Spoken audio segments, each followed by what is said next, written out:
ہمارا فرض بنتا ہے کہ ہم جس بھی طریقے سے ممکن ہو ہم انہیں ان کے رب کے ساتھ کنیکٹ کرتے ہیں انشاءاللہ اللہ تعالیٰ کی رحمت سے. آج ہم دیکھیں گے زندگی کا ایک اور پیارا سلسلہ جو ہمیشہ جاری ہی رہتا ہے. آپ صبح کیسے آتے ہیں؟ صبح جب گھر سے نکلتے ہیں یہاں تک کیسے پہنچتے ہیں؟ جی پیدل آتے ہیں کسی نہ کسی سواری پر نا، کیونکہ فاصلے بہت بڑھ گئے اور آپ کو سواری کی نیڈ ہوتی ہے، اور بہت قریب بھی ہو تب بھی ایون تب بھی ہمیں سواری کی ضرورت پیش آتی ہے. مسلمان کی زندگی ایسی ہے کہ اس کا کوئی فعل اللہ کی یاد سے خالی نہیں ہوتا. سواری اللہ کی نعمت ہے، بہت بڑی نعمت. چاہے کل گھوڑوں کی سواری تھی، اونٹوں کی سواری تھی، یا آج گاڑی کسی بھی نوعیت کی ہو، گاڑیوں میں بیٹھیں یا جہازوں میں بیٹھیں، یا یعنی کسی بھی اعتبار سے ایک جگہ سے دوسری جگہ پہنچنے کے لیے کوئی بھی سواری جو ہم استعمال کرتے ہیں. اللہ پاک نے قرآن حکیم میں اپنی اس نعمت کا تذکرہ کیا ہے کہ اس نے کس طرح سے بنی آدم کے لیے سواریوں کا انتظام کیا، کیسے اس نے سمندروں میں ایک جگہ سے دوسری جگہ جانے کے لیے کشتیاں بنائی، جہاز. بناتے انسان ہے لیکن بنانے کا فن بھی رب العزت نے کیسے پیغمبروں کے توسط سے سکھایا. اور پہلی کشتی کس نے بنائی تھی؟ حضرت نوح علیہ السلام نے. آپ کو عجیب لگے گا کہ پہلی بار یہ ساری چیزیں پیغمبروں کے ہاتھوں سے اللہ تعالیٰ نے لوگوں تک پہنچائیں. جیسے لوہا بنانے کا فن بہت زیادہ پوشیدہ فن تھا اور یہ پاپولر نہیں تھا. اللہ تعالیٰ نے لوہے کو سب سے پہلے کس کے لیے نرم کیا تھا؟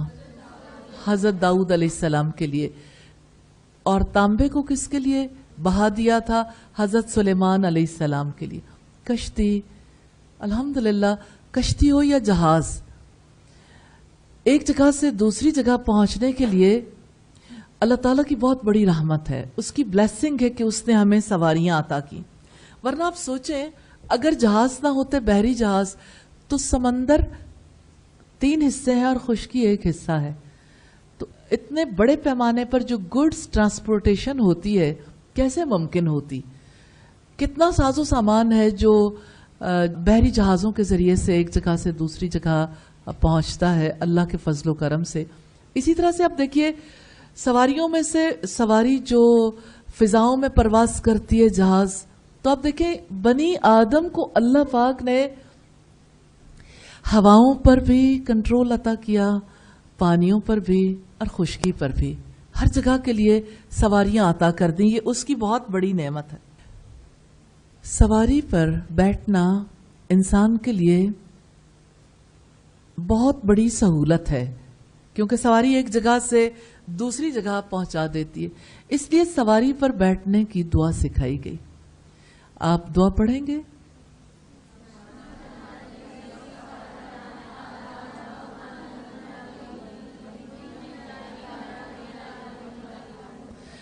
آپ اس کے الفاظ دیکھیں کتنی خوبصورتی ہے.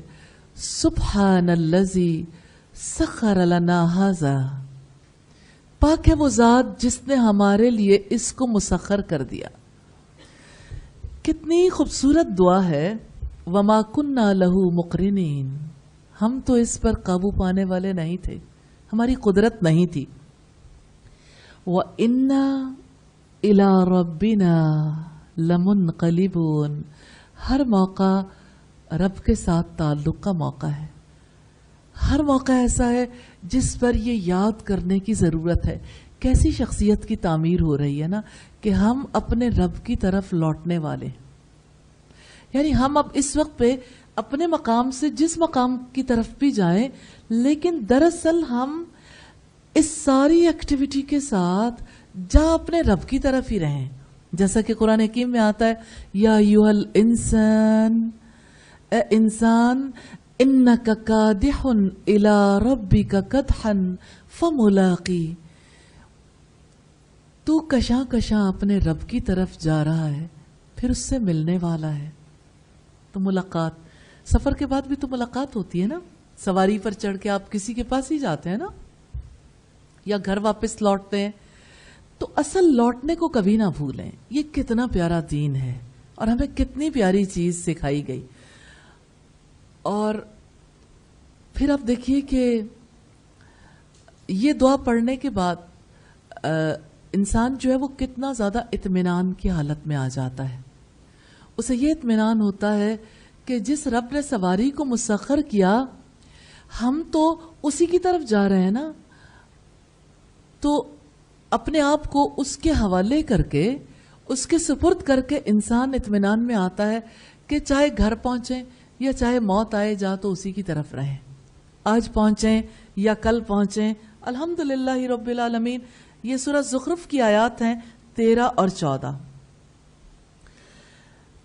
تو انسان چونکہ اپنے قدموں پر چل کر دنیا میں ہر جگہ نہیں پہنچ سکتا، اس وجہ سے اللہ تعالیٰ نے سواریاں مسخر کی۔ یہ سواریاں رب کی بہت بڑی نعمت ہیں الحمدللہ، اور ہر آنے والے دن میں انسان اس کے اوپر مزید ریسرچز کر کے اور زیادہ تیز ترین ذرائع تک پہنچنا چاہتا ہے تاکہ زیادہ جلدی ایک مقام سے دوسرے مقام تک پہنچ جائے۔ لیکن حقیقت یہ ہے کہ اللہ تعالیٰ نے ان سواریوں کو ہمارا مطیع بنایا، ورنہ ہم ان پر قابو پانے والے نہیں تھے۔ اور یہ قابو چاہے جانوروں پر ہو یا دوسری سواریوں پر، اور لمحہ نہیں لگتا جب سواری بے قابو ہوتی ہے تو کس طرح ایکسیڈنٹس ہو جاتے ہیں۔ ابھی کل کی بات ہے جو اسی روڈ پر ایکسیڈنٹ ہوا، اور آپ کسی بھی روڈ پر چلے جائیں ہر وقت کبھی کہیں ایکسیڈنٹ ہو رہا ہے، کبھی کہیں ایکسیڈنٹ ہو رہا ہے۔ یاد دہانی ہے نا کہ اللہ چاہے تو قابو کر سکتے اور اللہ نہ چاہے تو تمہارا قابو نہیں رہنا۔ تو اللہ تعالیٰ کی بہت بڑی نعمت ہے۔ اسی طرح سے ہم یہ دیکھتے ہیں کہ اللہ تعالیٰ نے جن چیزوں کو ہمارے لیے تسخیر کیا، جانوروں کو بھی اور دیگر سواریوں کو بھی، یہ اللہ کی عنایت ہے۔ تو جب انسان اس بات کو سمجھ لیتا ہے کہ اللہ کا انعام ہے تو وہ اللہ کا شکر ادا کرتا ہے، اور بےتابانہ انسان کہتا ہے یا اللہ تو ہی تو ہے جس نے ہمارے لیے اس کو مسخر کر دیا، ورنہ ہم تو اس پر قابو پانے والے نہیں تھے، اور ہم جو بھی ہیں جہاں بھی ہیں ہم تو آپ ہی کی طرف لوٹنے والے ہیں الحمدللہ۔ تو کبھی آپ نے سوچا کہ وہ سروس جو آپ کے لیے ایک گاڑی فراہم کرتی ہے، بس فراہم کرتی ہے، یہ سروس اللہ رب العزت کی چاہت سے ممکن ہوئی۔ اللہ رب العزت نے اس کو ہمارے لیے ممکن بنا دیا۔ کتنی بڑی بات ہے۔ شکر کرنے والے کے لیے دنیا بھی نعمت ہے اور آخرت بھی، اور ناشکر انسان کے لیے دنیا بھی عذاب ہے اور آخرت بھی عذاب ہے، کیونکہ ناشکر انسان نے یہ دیکھنا ہوتا ہے اسے کیا نہیں ملا، اسے یہ بھول ہی جاتا ہے مجھے کیا ملا ہے۔ تو یہ زندگی یا تو کھونے کا نام ہے یا پانے کا نام ہے، اور ہر وقت انسان کچھ کھو رہا ہوتا ہے، کچھ پا رہا ہوتا ہے۔ اس وقت آپ دیکھیے آپ سے کچھ لمحے کھو رہے ہیں اور کچھ آنے والے لمحوں کو آپ پا رہے ہیں۔ ہر چیز جو آپ پا رہے ہیں اس کو ایک وقت تک ایک وقت تک وہ آپ کے پاس رہتی، پھر وہ کھو جاتی ہے۔ تو زندگی بھی کھونے اور پانے کا نام ہے، کیونکہ زندگی کا وقت ہم تیزی سے کھو رہے ہیں، لیکن آنے والا وقت ہم تیزی سے پا بھی رہے ہیں۔ تو اس کھونے اور پانے کے درمیان ہمیں کیسا ہونا چاہیے؟ کھو کر صبر کریں اور پا کر شکر ادا کریں۔ تو زندگی دو چیزوں کا نام ہے، صبر اور شکر۔ اور حافظ ابن قیم کی بہت ہی پیاری کتاب ہے صبر اور شکر کے حوالے سے، اور اس کا اردو ترجمہ بھی ہو چکا، بہت ہی پیاری کتاب ہے، صبر کرنے والوں اور شکر کرنے والوں کے لیے ذخیرہ۔